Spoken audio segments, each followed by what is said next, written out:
Student Government Day, a day upon which the entire administration of the city is handed over to high school pupils who have been elected by their classmates. Well, ordinarily, our Miss Brooks, who teaches English at Madison High School, would have very little to do with this event. But unfortunately, Miss Johnson, the civics teacher, took ill on Thursday, and our principal, Mr. Conklin, suggested that I take over her class. Of course, I didn't have to accept the assignment. I just figured that teaching is better than being totally unemployed. In some states, it's better. At any rate, I conducted Miss Johnson's civics class on Thursday, and on the subject, what would I do if I held public office, the class and I had quite a spirited discussion. And in view of later developments, I'm sorry I didn't listen. But Friday morning finally rolled around, and the entire student body and faculty gathered in the assembly hall to hear Mr. Conklin officially proclaim it Student Government Day. Mr. Boynton, my bashful biologist, was sitting in the front row, and accidentally, with the aid of two bloodhounds, I found myself sitting right next to him. Oh, hello, Miss Brooks. Why, Mr. Boynton, this is a surprise. To you, anyway. I didn't see you sit down. I believe I left my notebook on that seat. It's just some lecture notes on the North American porcupine. Oh, sorry, Mr. Boynton. I didn't even notice it. He must have pulled in his quills. Here you are. Oh, thanks. I'll just hold it in my lap. Why don't we let the notebook have the seat and you could hold... No, not in school like that. You know, Miss Brooks, something just occurred to me. We're always sitting next to each other in assembly. Fate seems to be throwing us together. Compared to my throwing, fate is a sandlot pitcher. But perhaps you're right, Mr. Boynton. Maybe we should give fate a helping hand. I'm free for lunch today. How about you? Or would you rather ask me? Or am I being too subtle? Oh, darn that bell. I'll have to get him in the next round. Students, faculty members, and honored guests. First of all, as your principal, I would like to announce that because this is Student Government Day, school will be suspended. Please. I sympathize with your disappointment. As you know, Student Government Day has been tried successfully in many other communities, and I have always been ready to experiment in any progressive plan to foster good citizenship. That is why you see before you on this platform our honored guest, Mayor Remsen. Now, Mayor Remsen, would you care to say a few words? Of course not. He only brought those 9 pages along to put his gum in. Thank you, Mr. Conklin, for your generous introduction. As I look out upon this ocean of young, eager, intelligent faces, a tide of emotion swells up in me. I'm getting a little seasick myself. And as I think of the glorious future which this community can look forward to at the hands of these youths, I am deeply touched. I have always been well informed on the affairs of young people. He ought to be. He's kissed so many babies you can't see his tie for the pablum. And so it is with considerable pride that I now inaugurate for the first time in this community Student Government Day. Therefore, without further ado, it is my pleasure to introduce to you your duly elected mayor, Miss Harriet Conklin. You may applaud now. Thank you. My constituents, friends, and Mayor Remsen, I intend to show this community something new and different by making my term of office a clean and honest administration. Well, now... We will not tolerate graft and corruption. We know. Thank you, Harriet Conklin. As Miss Brooks said in our civics class yesterday, the racketeers must go, no matter what politician is protecting them. Oh, that Miss Brooks certainly is a card. That will be all, Harriet. Did you really say that in civics class? I don't know. I wasn't listening. Mayor Remsen, allow me to apologize for my daughter's enthusiasm. She was obviously referring to the aims of city governments in general, without realizing that those aims have already been attained in our community. Of course. And now, it is my extreme pleasure to introduce the student who has been elected your chief of police, Walter Denton. Thank you, friends. As your incumbent police chief, I cannot re-emphasize too forcefully the remarks Miss Brooks made in civics class yesterday. To wit, every crook and grafter who has been mulcting the city treasury of funds has got... Thank you, Chief of Police Walter Denton. I haven't finished my speech. Oh, yes, you have, Denton. But, Mr. Conklin, as Miss Brooks said just yesterday... This is not a symposium on the memoirs of Miss Brooks. Or maybe it is. Miss Brooks, you here? No, I couldn't make it today.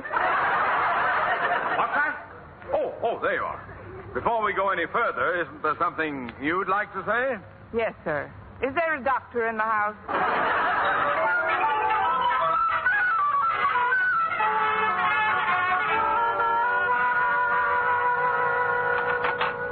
You sent for me, Mr. Conklin? Yes, Miss Brooks, I did. In spite of my abject apologies, Mayor Rimson left here in a very ugly mood. Now, Miss Brooks, just what happened in civics class yesterday? Well, we had an open discussion, and somebody opened it wider than I realized. But we only discussed corrupt city administrations in general, Mr. Conklin. We made no specific mention of Mayor Rimson's corrupt administration. Never mind what you mean. Thanks to you, we've got a band of young malcontents on our hands. Why, not 5 minutes ago, a student delegation was in here demanding a 3-day school week. And that's not all. They also informed me that they would like a 4-hour day, starting from the moment they leave home till the moment they arrive back there. And portal to portal. Next thing you know, they'll be wanting time and a half for leaving the room. There's no telling how far this thing can go. They've got the whip hand. They're in public office today. Student Government Day indeed. Whoever thought up that crack-brained idea ought to have his head examined. Bend over, Mr. Conklin. What? It was your idea. Oh, well, don't change the subject. There's no telling As I was saying, there's no telling what that student reform party is capable of doing. Miss Brooks, it's up to you to see that they stay out of mischief. But, Mr. Conklin, you said this was a holiday, and I've got a very important lunch date to make. Well, I'm sorry, Miss Brooks. You've got to chaperone those students. But, Mr. Conklin... Dismissed, But, Miss Brooks. I said fall out. On the double. Aye, aye, sir. Fine way to spend a holiday, chaperoning a bunch of... What am I running about? I'm halfway down the hall. Oh, that's funny. I stopped right outside Mr. Boynton's biology lab. Well, I might as well go in now that I'm here. Oh, hello, Miss Brooks. Well, say, I hope Mr. Conklin wasn't too severe with you. Not at all, Mr. Boynton. How are you at setting bones? And speaking of lunch, which you weren't, the date we almost had, but didn't quite because you didn't get around to asking me, and which I was going to talk you into, but which I would have had to cancel because Mr. Conklin wants me to chaperone the students who are acting as government officials today. Oh, just a minute, Miss Brooks. I can't quite follow you. Me either, Mr. Boynton. I suppose I'm trying to apologize for standing you up. When? Today. You were supposed to have lunch with me today? How nice of you to ask me. Shall we say those front steps in 15 minutes? Oh, but... I just want to powder my nose and fix up a bit. But you said something about chaperoning the... Oh, that can wait till after lunch. See you in a little while, Mr. Boynton. I wonder if I'm playing too hard to get. Now, if I can just avoid Her Honor the Mayor and Walter Denton. Walter, there's Miss Brooks. Hiya, Miss Brooks. We've been looking for you. I've been lurking from you, too. Miss Brooks, as mayor of this community, I feel that I have you to thank for many of my high ideals. Me too, Miss Brooks. When you stood up in civics class yesterday with a kind of glowing, luminous light emanating from your skull and your chalk poised in front of the blackboard, you know who you reminded me of? Joan of Arc at the Battle of the Erasers. Look, kids, I promised Mr. Conklin I'd chaperone you today, but I have... Miss Brooks. We're really going to clean up this town. You have no idea what's going on in this town, Miss Brooks. If you'll just stick with us, we'll show you graft and corruption. infamy and greed. I'd rather have Mr. Boynton show me spaghetti and meatballs. Now, if you'll just keep quiet about it, I'll meet Mr. Boynton for lunch. Lunch? But what about the ideas of decent, honest government that you had yesterday? Yeah, and don't you want to be in it to kill? Who are we killing? I'm afraid we'll have to take an executive action, Walter. Right. Miss Brooks, I assume you still believe in obedience to duly elected authority? Of course I do, Walter. Then, as chief of police, I hereby appoint you deputy sheriff. For the rest of the day, Miss Brooks, you'll take orders from me. But, Walter... Silence? Oui, mon capitaine. Here, with this badge, I hereby make you a deputy sheriff. Look, Walter, to you I'm a deputy sheriff, and to Harriet I'm a deputy sheriff. But to a deputy sheriff, am I a deputy sheriff?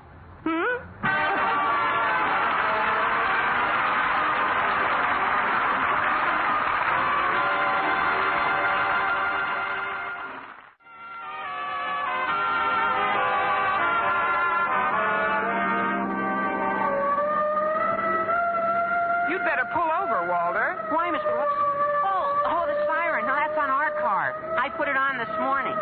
I don't want to see insubordinate, Chief, but just where are we going? To the Jackpot Amusement Company's warehouse. We've been watching the place for weeks, Miss Brooks, in preparation for today. And we've seen truckloads of slot machines delivered there. Slot machines? Sure. The kind they put in the back of candy stores where little school kids can spend their lunch money in a futile effort to get rich quick. You know, where you pull a lever and try to hit as many bumpers as possible. Oh, the game I play in my car. Bad. It's the one-armed bandits that keep the kids broke. Oh, they're all fixed. Fixed? Sure. If a machine pays back more than 5 cents on the dollar, they break its arm.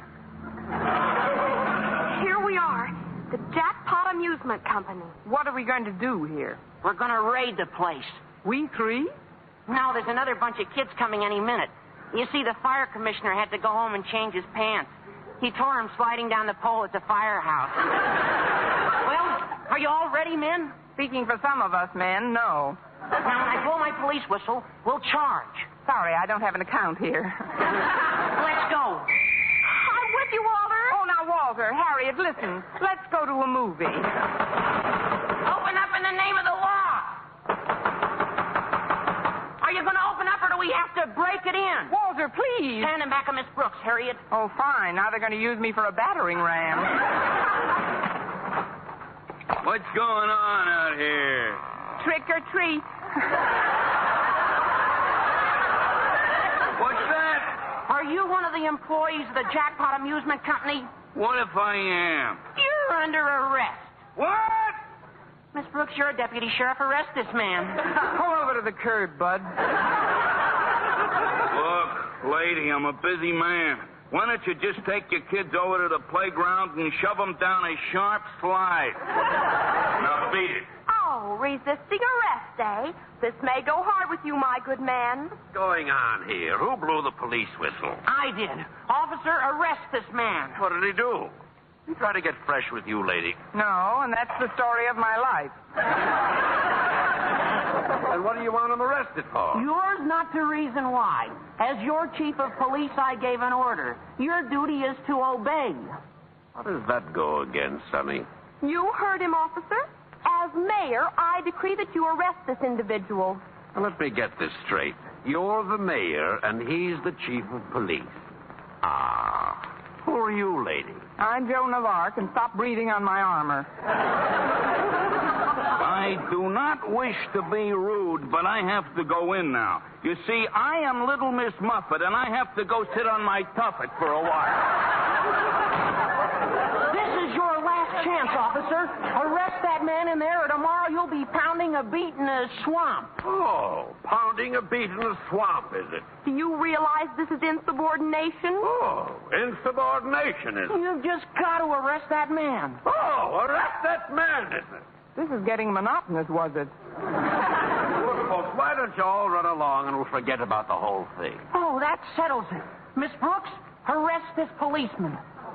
Arrest this policeman, is it? Now, don't start that again. Will you go quietly, or do I have to use the bracelet? Take it easy, lady. We'll settle this in a minute. That doesn't frighten anybody. I got one of those, too. Good for you, Sonny. Some people don't seem to be familiar with the Constitution of the United States, which says, We, the people of the United States Or, of for America, that matter, the in order to Declaration form of a more Independence, perfect which union, says, establish justice. Little Jack Horner sat in the corner eating his Christmas pie. He stuck in his thumb and pulled out a plum, and along came the Black Mariah.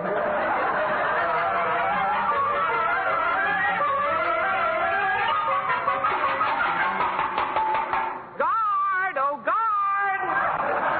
That's no use, Miss Brooks. He won't even listen to us. Let me call him. After all, I'm still mayor. Fine mayor. She's been in office 6 hours and the whole administration's up the river. Much your fault as mine. You and your police whistle. Now, don't start bickering, children. Maybe if we behave ourselves, they'll make us trustees. Hello out there. Oh, guard. Jailer. Turnkey. Shut up! My, what ill-bred screws.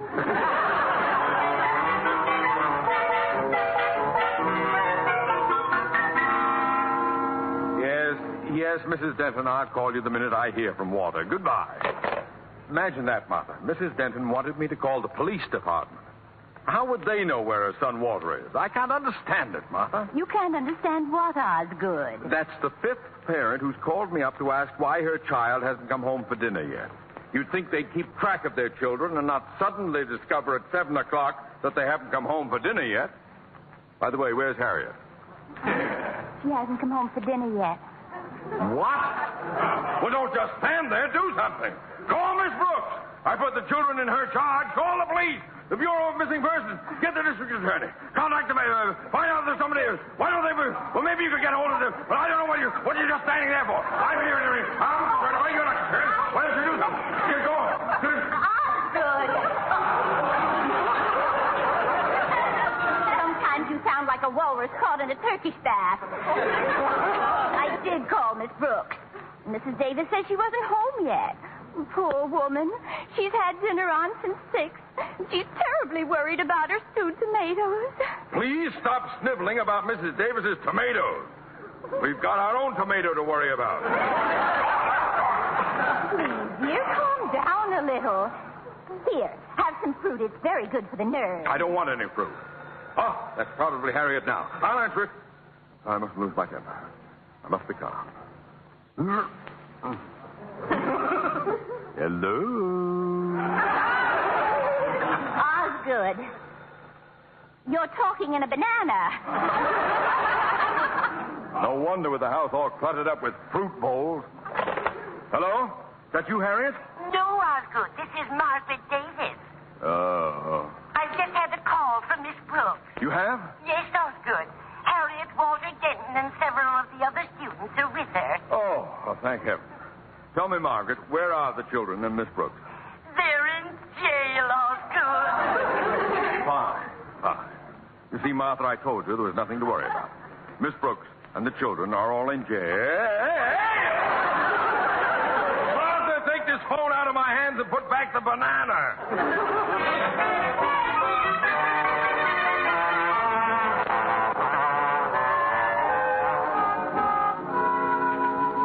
Prisoners, young fella. You may talk with them, but don't try to pass anything through the bar. Oh, thank you. Where's Mr. Boynton? Hi, Mr. Boynton. We've been framed. About that luncheon date, I don't think I can make it.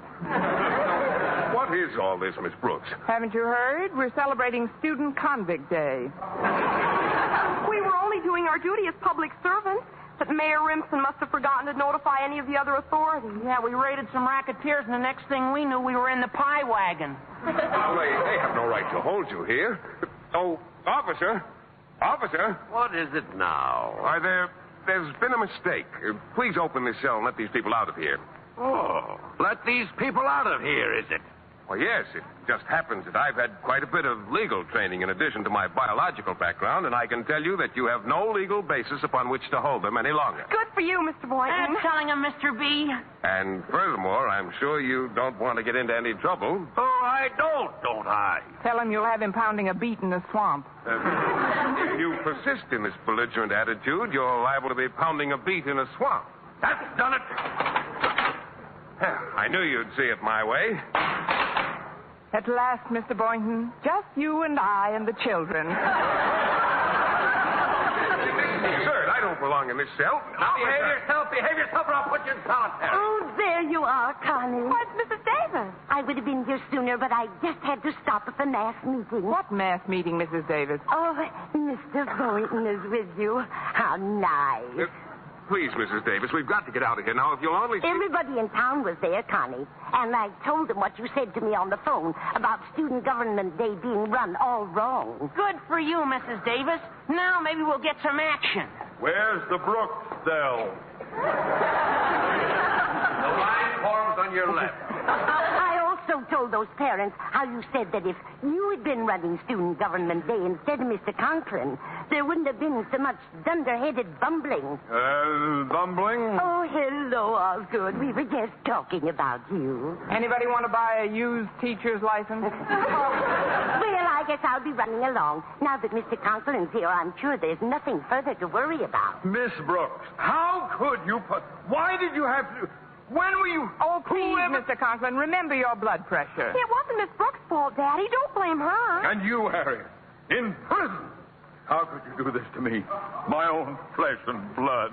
If you've got his blood, Harriet, you better watch your pressure, too. Quiet, gentlemen. Miss Brooks, my painful duty to inform you that you are under suspension for conduct unbecoming a teacher. Have you anything to say in your own defense? Yes, Your Honor. I'd like a new trial. On what ground? On the grounds that I'm not doing so well in this one. We'll discuss that at the proper time. Meanwhile, you children remain here in Mr. Boynton's charge until I can arrange to have... Mr. Boynton? Hello, Mr. Conklin. What in the world are you doing here? I'm just visiting, Mr. Conklin. One of those guests you just can't get rid of. Well, we'll see all about this. I'm going straight to Mayor Remsen's office. I'll handle this matter personally. Well, what'll I do in the meantime? With a little luck, 30 days.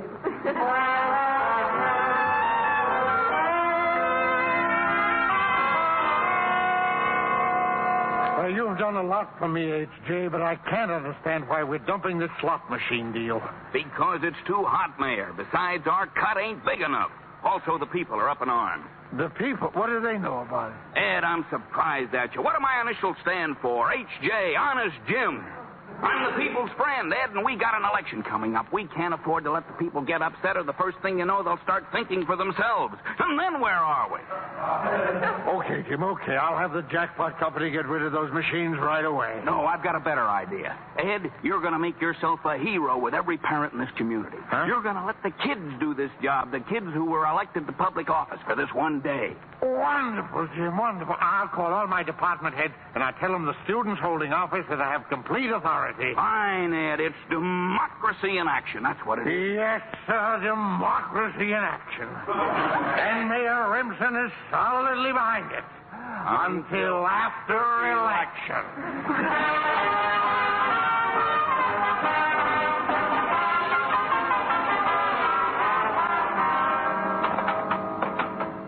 Which one of you is Mayor Harriet Conklin? I am. Step out, please. Now, which one of you is Chief of Police Denton? Oh, that's me. Come on out. I've had orders to release the both of you. Oh, but what about Miss Brooks and myself? Sorry, my orders didn't say anything about you two. But I insist that you release them immediately. Quiet, Walter. Orders are orders.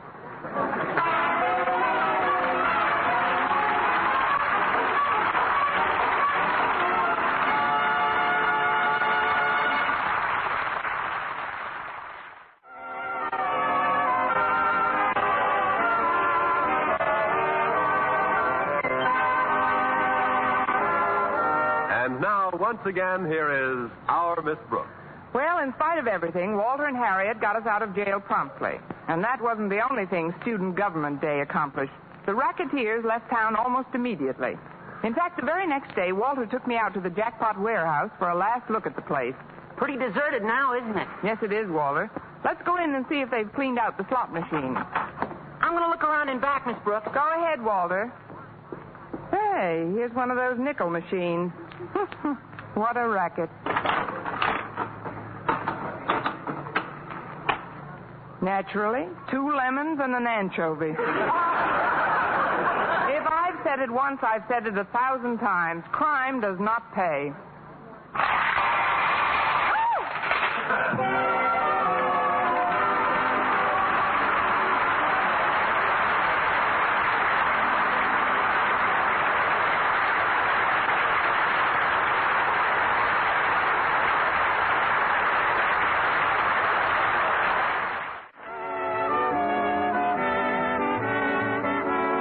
Miss Brooks, starring Eve Arden, was produced and directed by Larry Burns, written by Arthur Alsberg and Al Lewis, with the music of Lud Bluskin.